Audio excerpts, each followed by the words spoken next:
Le livre de Job, chapitre 14.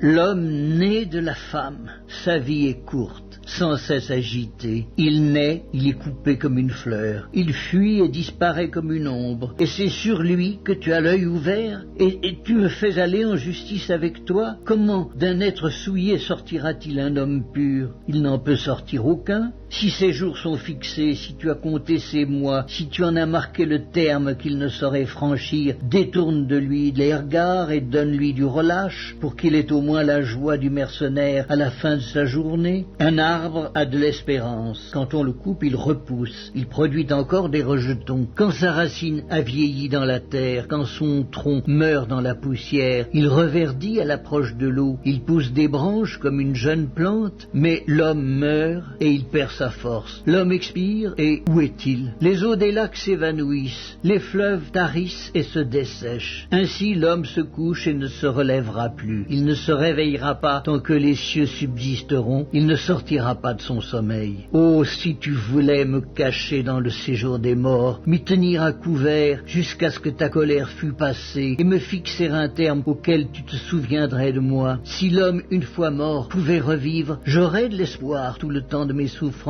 jusqu'à ce que mon état vînt à changer. Tu appellerais alors et je te répondrais. Tu languirais après l'ouvrage de tes mains, mais aujourd'hui tu comptes mes pas. Tu as l'œil sur mes péchés. Mes transgressions sont scellées en un faisceau et tu imagines des iniquités à ma charge. La montagne s'écroule et périt, le rocher disparaît de sa place, la pierre est broyée par les eaux et la terre emportée par leur courant. Ainsi tu détruis l'espérance de l'homme. Tu es sans cesse à l'assaillir et il s'en va. Tu le défigures, puis tu le renvoies. Que ses fils soient honorés, il n'en sait rien. Qu'il soit dans l'abaissement, il l'ignore. C'est pour lui seul qu'il éprouve de la douleur en son corps. C'est pour lui seul qu'il ressent de la tristesse en son âme.